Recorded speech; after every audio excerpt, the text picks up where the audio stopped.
You're welcome once again. Good day to everyone. I'm glad coming across you on this platform. Get prepared. Time for class is now. All right. Our topic for today is irrigation farming. What do I call it, everyone? Irrigation farming. Good. At the end of this class, you should be able to understand the concept of irrigation, the importance of irrigation, some of the types of irrigations that we have. I've discussed some of those things with you in class, but I'm going to show you the image on this platform of learning today, and I'm going to show you some equipment and facilities used in irrigation farming. Is that clear to you now? So get prepared and pay attention to the class. Is that clear to everyone now? Very good.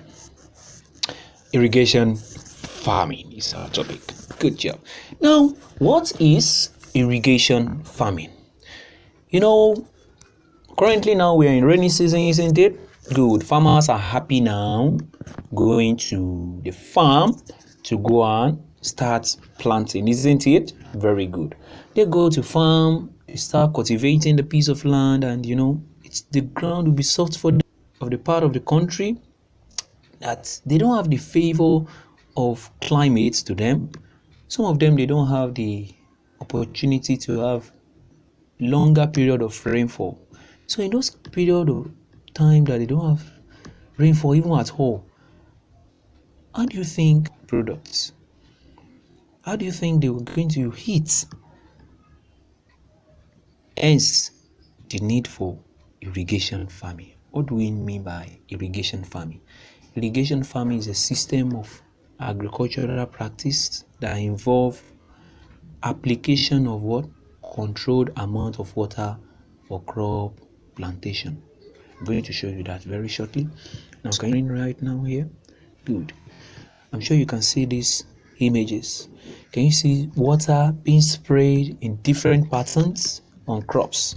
You can see the first one here, right? Just like rainfall. You can refer to irrigation as artificial rainfall to plants or to our crops on the farmland. Are you getting that now? Very good. You can see this one here also, the second diagram. You can see it. So in a simple sentence, you can just define irrigation farming as an agricultural practice that involves artificial application of controlled amount of water. Controlled amount of water to farm crops. Is that clear to you now? What do we mean by controlled amount of water? The water must be controlled. If it is not controlled, it's no longer irrigation but erosion, and that will lead to wearing away the nutrient of the soil. I'm sure you understand that, right?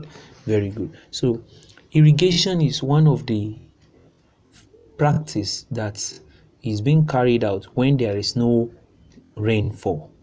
Are you getting it now? So that farming can still continue.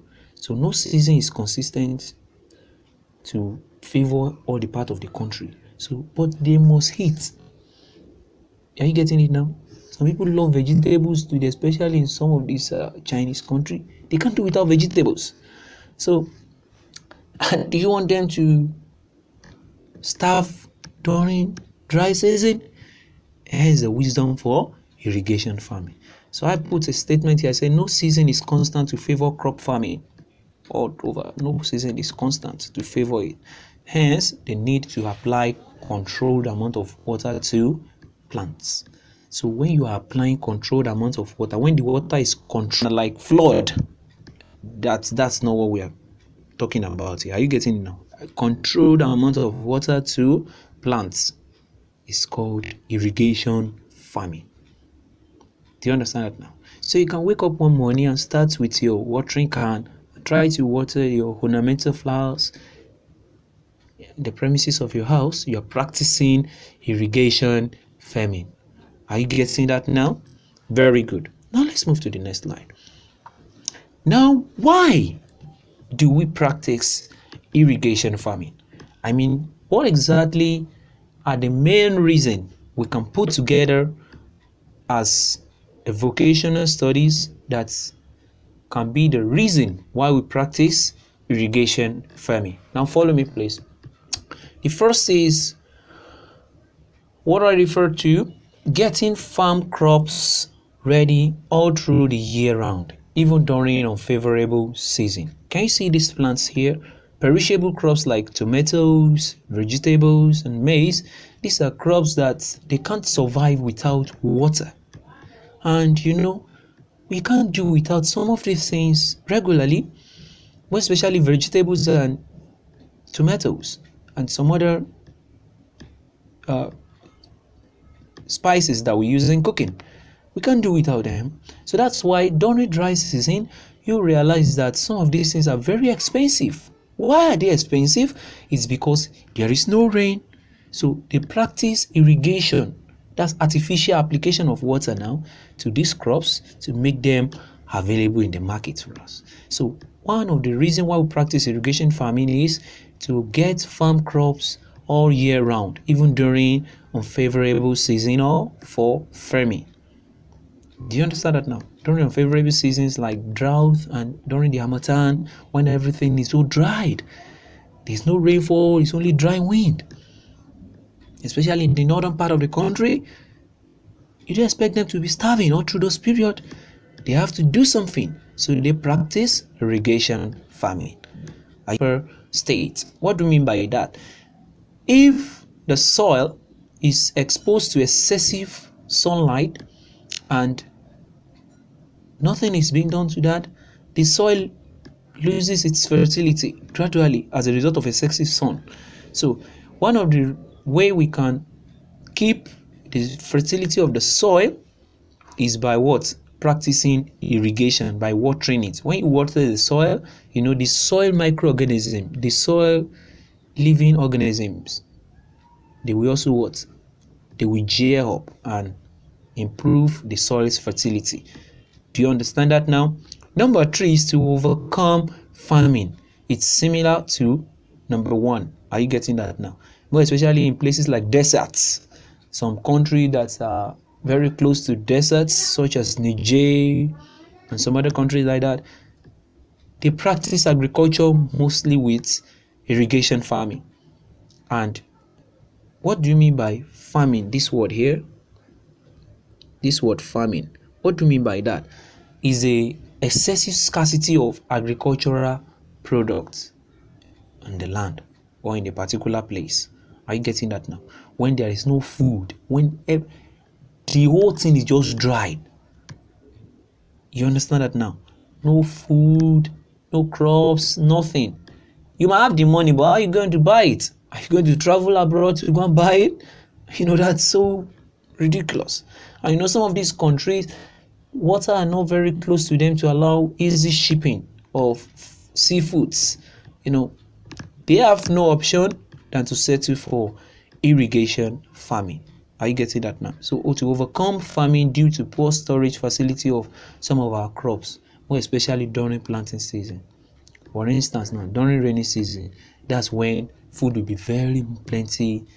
Everyone will have crops to eat at abundance. But during dry season, during famine, we can only get some of those crops during dry season only by practicing irrigation farming. Why? Because some of these perishable crops like tomatoes, you can't store them for long. You can't store vegetables for long.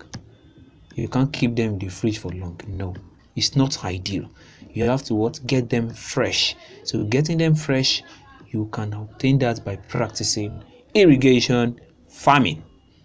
So you can summarize it into 3 reasons for practicing irrigation farming. 1, to get farm crops all year round during unfavorable season. 2, to keep. Let's move into the next. Now I said a statement here.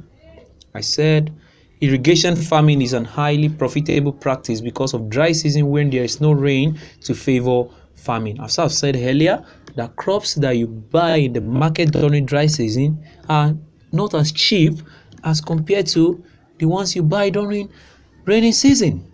Why? Because there is a task involved during irrigation farming.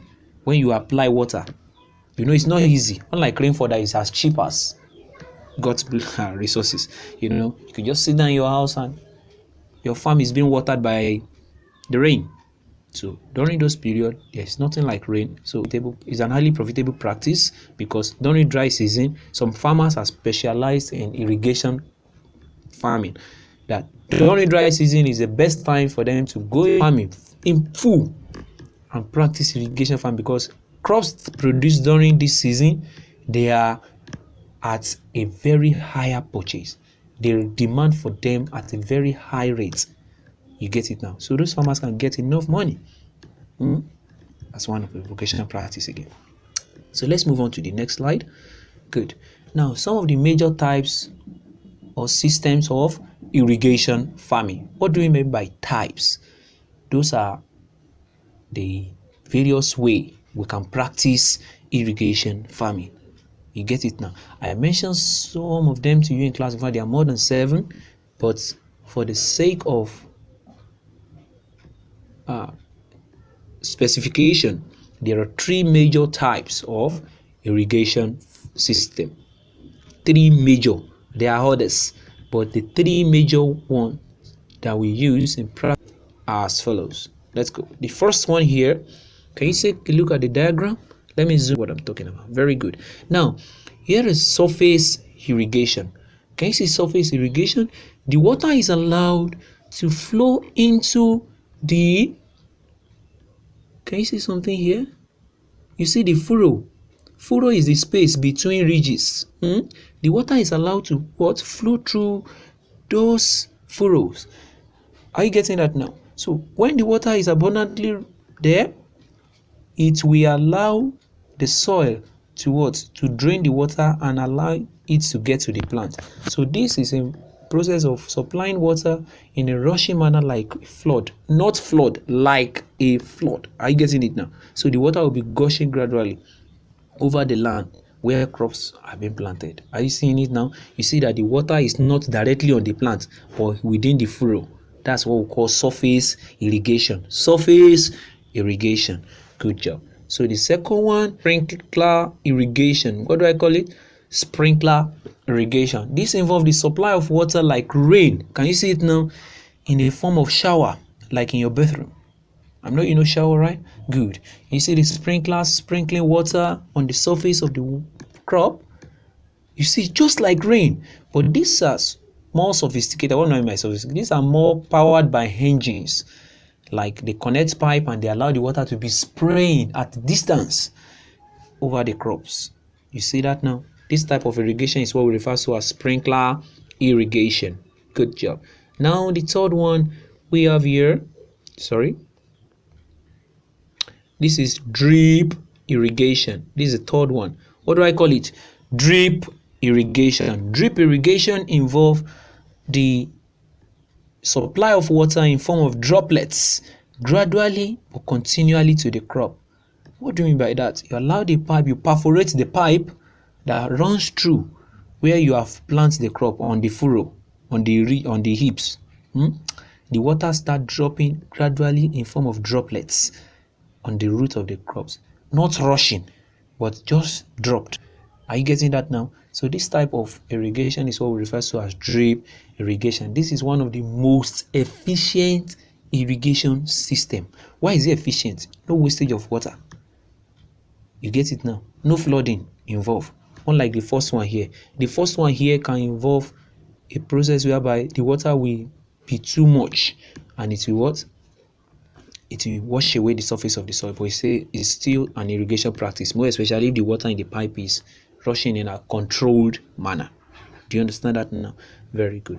So now another type of irrigation that is also of importance is manual irrigation. What do I call it? Manual irrigation. Manual involves the use of watering cans. Can you see that now? Watering cans. Good. Manual irrigation can be practiced not only by watering can, you can use bottles, just like the one we did when we were in school. Are you getting that now? The one we did during the practical class, that we used a bottle to what? To supply the water. So such is what? Manual drip irrigation. I mean the one we practice at school. Is that clear to everybody now? Very good. So all these ones, these three, they are practiced using what? Pumping of water. But here you just supply the water by carrying it and what? Applying it on the crops. Do you understand that now? Very good. So let's move into a fun moment. Let's catch some fun with this video clip. On the contrary, same quantity of water can be used to irrigate larger areas by using water-saving device like drip or sprinkler. In drip irrigation or trickle irrigation, water is delivered at or near the root zone of plants, drop by drop. This method can be the most water efficient method drop. properly, Can you see that? since evaporation and runoff are minimized. This also has high uniformity in distribution of water that is controlled by each nozzle. In sprinkler or overhead irrigation, water is piped to one or more central locations within the field and distributed over the field in the form of spray of rain-like droplets by overhead high-pressure sprinklers or guns. All right. Thank you. Good job. Now let's go to the last part of the slide today. Now some equipment and facilities used in irrigation farming. Some equipment and facilities used in irrigation farming. What do you mean by equipment? Equipment are things you can carry about, that you can move them as easy as possible. Facility, constant, where you are making use of it. Take for instance, facilities in school such as school shop.